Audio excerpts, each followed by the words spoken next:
co-founder. There's obviously major developments going on both globally and here politically in Rhode Island. Professor Jennifer Lawless, the chair of the Political Science Department at the University of Virginia, joins us.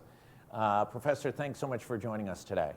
Sure, there's not too much going on. Let's start local. We'll take the easier issue first. Sarah Morgenthau, the daughter of Ruth Morgenthau, who is a presidential advisor to Jimmy Carter. The mother ran against Claudine Schneider in 1988 for the 2nd Congressional District. Sarah, the daughter, announced today that she is a candidate. She's really not a Rhode Islander, hasn't lived here in the last 30 years. Not sure she ever lived in Rhode Island, but all that being aside, she's got some big Democratic connections, she's got a big resume, and she's got a lot of money. Talk about what this means for the ever more crowded 2nd Congressional District race. Well, I think there are a few different dimensions where her entrance can affect the state of the field. So the first has to do with the fact that she has a ton of money and is willing to spend it. That means that the advantage that Seth Magaziner has is not as substantial in the money race anymore. It also means that the idea that you might be able to run this campaign on $1 million or on a relative shoestring budget because it's such a crowded field, it's just not going to be the case because there are going to be multiple candidates who are multimillionaires. The second thing that changes here is that Joy Fox is not the only woman in the race, which means that trying to capitalize on the importance of electing a woman or chipping away at women's underrepresentation or securing endorsements from women's organizations becomes far more complicated for both of them. But it means that it's just not a given. And that actually creates a series of advantages for a candidate like Seth Magaziner, who might not have to go up against an entity like Emily's List. Talk a little bit about, Rhode Islanders like Rhode Islanders. We're kind of a provincial place, a little parochial, Chaffees win and, families win, and there's sort of a connection politically. Here's a woman who really functionally as an adult has never lived in Rhode Island, doesn't have a lot of Rhode Island connections based on her resume. She's a New York, Washington kind of type of person. Can she make the transition to get people who live in Western Cranston, in West Warwick, to warm up to her? If she's an effective candidate, she should be able to. She has Rhode Island ties. She needs to make the case that she understands the issues that matter to Rhode Islanders and that she's well situated to bring about positive change on those issues. If you look at this field, there are several other candidates who also have, although they have Rhode Island ties, they don't necessarily have any kind of experience representing the 2nd Congressional District. And so it's really anybody's message to make at this point. You have to demonstrate that you understand what's going on and that you are uniquely well situated to address those issues. The fact that she has a political family or is from a political family that had Rhode Island ties, I think makes it a little bit easier for her than if she was just moving into a district in a state where she had no connection whatsoever. But there's no question that other candidates in the race are certainly going to make this an issue. Yeah, she's not going to know that the mascot of Coventry High School is the naughty ochres. I think that's going to be a significant detriment to her attempt to win a 2nd Congressional District. And I say that partially in jest, but not completely.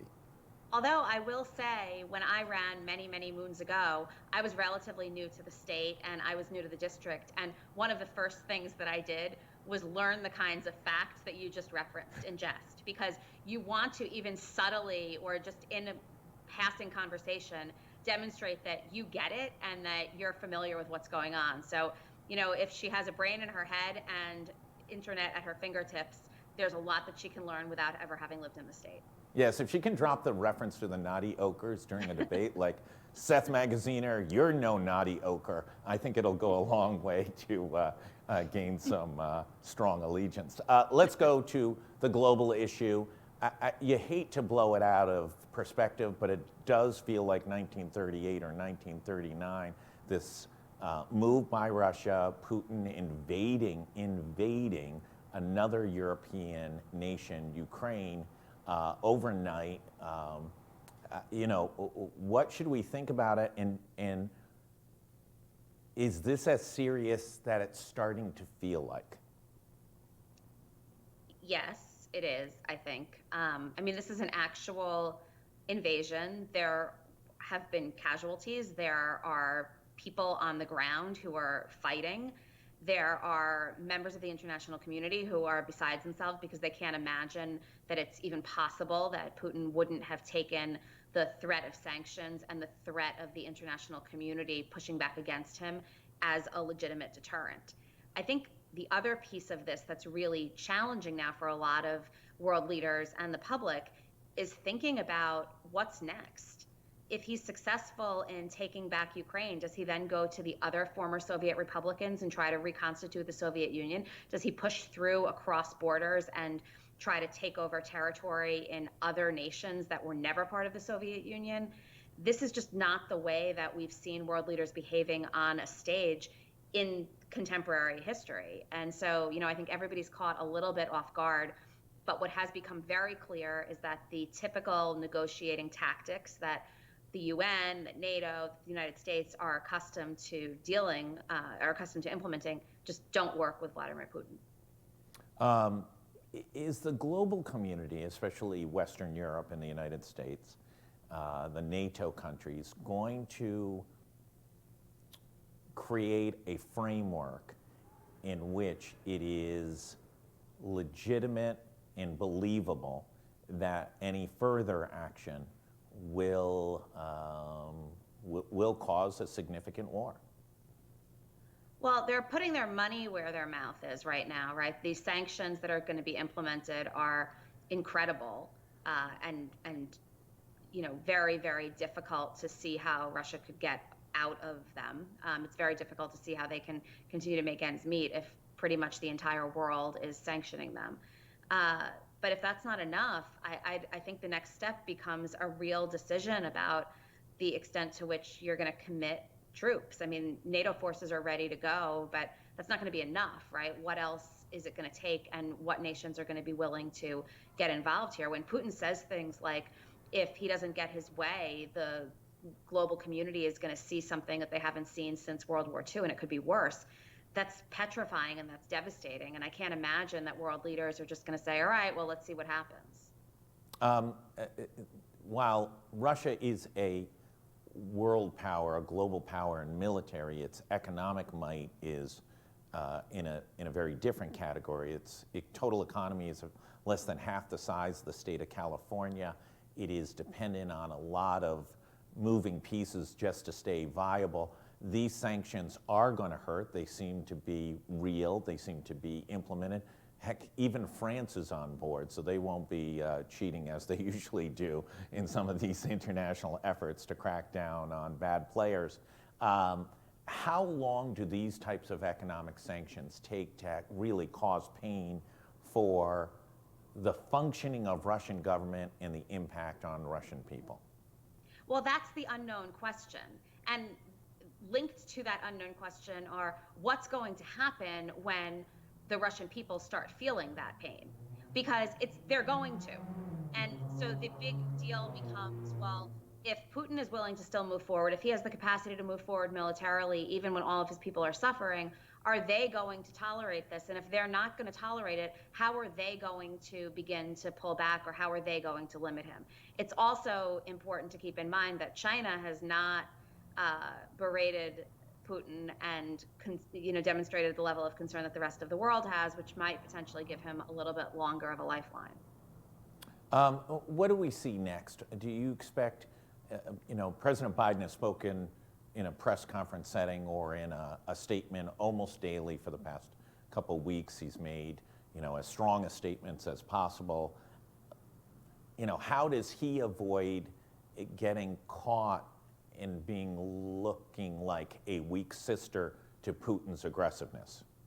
Well, I mean, he's addressing the nation today, I believe, and this afternoon, and I think he has to lay out specifically what these sanctions are and what they do and the extent to which they will cripple Putin and Russia. Not that they have the potential to do this, not that they're a threat that is being dangled out there in the hopes that we can try to convince Putin to do the right thing, but that he did the wrong thing, and now this is the punishment that will ensue. And people need to understand what the actual ramifications of these sanctions will be for the Russian people, for Putin, but also for the rest of the world. If this continues, if we have another night like last night, if we continue to hear these air raids, if we continue to hear these sirens, if the president of Ukraine has to continue to get on TV or via Facebook Live last night and tell people to get into their homes, but this too shall pass, it's going to require more than that. And it's going to require, we're going to see a ground war. And I just think that is what everybody is trying to avoid at all costs. But at the end of the day, you cannot let a dictator take democratic countries. Russia is wildly different than most Western European, or certainly the United States. They're not free elections. Putin, in part, his power comes from not only controlling the military and the secret police and other apparatuses of the army, but also the power given to him in part by the oligarchs. These are billionaires, amongst the most wealthy individuals in the world. Is part of the sanctions to put pressure on that class of billionaire in that country to put pressure on Putin?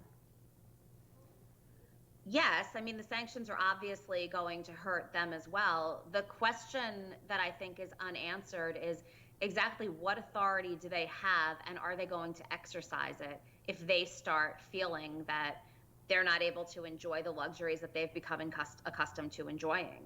And how long are they going to be able to withstand not enjoying these luxuries? But again, this is all sort of unknown, because I really believe that until 24 hours ago, no one thought that at the end of the day, this was going to happen this way. I think in the past, there's generally been a sense that when the leaders of the global world come together, when leaders of the globe come together, they figure out how to negotiate, and we try to avoid terrible things from happening, and that didn't happen in this case. So I think that there's a little bit of a shell shock factor playing a role here too. I mean, there are pitched battles going on right now in the Ukraine. There are people, both civilians and members of the Ukrainian military, being killed. Is that what it's going to take, or does it, after a week or so of seeing body bags and people dragged out of demolished apartment buildings, does the U.S. population and the global population become somewhat immune to it, and it's back to buying Amazon and Netflix? So I don't think we become immune to this, because this is not about just sort of turning a blind eye to a civil war in a nation, which it's terrible that we do, but we know that we do that. This is about appeasing a dictator, which we've learned from World War II you cannot do. So I don't get the sense that this is going to be something that just falls off the front page of the newspaper or off the homepage of your favorite website. I also think that the United States Congress and our political leaders have to make it very clear to the American people that the kinds of things that Donald Trump is saying, the ways in which he's sort of praising Putin or suggesting that what he's doing is smart, is treasonous behavior. And this is not what a democracy stands for, and this is not what anybody in this country should believe is an appropriate way to seize power. Where do you see things going? What do you expect Joe Biden to say today? Is he going to give details to the level of sanctions? And how does he translate these sanctions? Prior to yesterday, announced that there was going to be action against the Russian bank and another bank. For us lay people, I don't really know what that means. Like, oh, you're going to shut down their checking accounts? They're going to close the branch in New York City? What's the implications of these sanctions? And how does he do a good job explaining the impact of these things to the average American? I think he needs to look at various levels. I think he needs to say explicitly what these sanctions are going to mean for Vladimir Putin and his ability to wage a war. I think he needs to say what these sanctions will mean for the oligarchs and the other top tier, the other members of the top tier Russian economy, and how they're going to cripple them and what that will likely do to their behavior. I think he needs to explain what this is going to mean for the average Russian who's walking down the street. And only then will we begin to get a sense of whether and why these sanctions could potentially work. I think a lot of people stop and think, well, who cares if the government is cut off from having access to some of its money? Well, if it means that average people can't get food anymore and can't get access to their own money anymore, that suggests that maybe they're not going to be as willing to just step back and let this play out. So, I think it's Biden's job to communicate specifically to the American people, to the global community, but also to Russians who are going to get access to this press conference or this information, what these sanctions are going to do and what needs to be done if these sanctions are ever going to be lifted. There's also growing concerns that Russia, who is a dominant player in cyber warfare, many state-sponsored entities have been linked to some of the biggest cyber attacks in the U.S. economy, whether it's been financial, governmental, or infrastructure. Are we going to start playing by the same rules? Are we going to start responding and begin to utilize our cyber technology and infrastructure to be able to respond? I don't know. I would assume that we're going to use every tool in the arsenal to ensure that Putin does not get his way. But these are open questions. Putin's ability to engage in cyber attacks, though, is part of the reason that he was able to be as successful getting into the Ukraine yesterday as he did, and sort of knocking out their infrastructure. So there's no question that the technological capacity that they're dealing with has enabled this kind of invasion. Congress is obviously, both sides of the aisles, for the most part, have stated very strongly in opposition of Putin's actions. What do you expect Congress to do over the next week to 10 days? I mean, Congress is obviously going to support the sanctions. And my sense is that around something like this, they will be unified. I think any kind of undermining or undercutting what Joe Biden says here carries risks that are so far beyond the U.S. political scene that even Republicans that want to do nothing more than defeat Joe Biden understand that this is just not the time to do it. We need to speak with a united voice, not only within the United States, but in terms of democratic nations across the globe. Are there any X factors here? And I say X factors meaning it was interesting, I think, from a timing standpoint, that Putin waited till the Olympics were over in China, made sure not to take away attention from China. Obviously, some level of discussions there. Do we worry about maybe this is when China moves on Taiwan once and for all and does something aggressive in another theater of the world? I don't know. I mean, I think that at this point, I think that would be a premature speculation. Let's see how long this goes on. Let's see if the sanctions work and there's any degree of pushback. I think in a week or in 2 weeks or in a month, we might be in a very different place. Last thoughts from you. What are we going to see over the next week? I think we're going to see a lot of attention, obviously, to Ukraine. On the domestic scene, I think we're also going to see, a very, very clear winnowing down and narrowing of the Supreme Court pick. So there's a balance that's going to be struck between focusing largely on international relations and what's going on with Putin, but also ensuring that, Joe Biden has somebody who he's able to nominate and get through the Senate so that he can at least have one vote, he can maintain the limited votes he has, to support a progressive agenda and civil rights and civil liberties that have become part of the United States fabric. Professor Jennifer Lawless, University of Virginia, as always, thank you for taking the time. We'll be wildly interested in your thoughts next week as this plays out across the globe. And for everybody else, stay tuned. There's much, much more going on. There's a lot of news in Rhode Island. We had a big story yesterday. It seems to have caught a lot of people's attention. PPL bought National Grid, one of the biggest business deals ever in Rhode Island history, a $5.3 billion deal transferring the British-owned National Grid to the Pittsburgh-based PPL. That company has a great record of customer service and will be taking over National Grid over the next few weeks. I hear they're going to rebrand it, and it'll be a new era from a utility standpoint here in Rhode Island. There's much, much more going on. We've got also pretty much nonstop coverage of the fallout of the failed merger between Lifespan and Care New England and what happens next. Stay tuned to much more. If you haven't got your booster shot, get it. Stay out of the hospital, stay off the sick list, and be as healthy as you can. Thanks, everybody.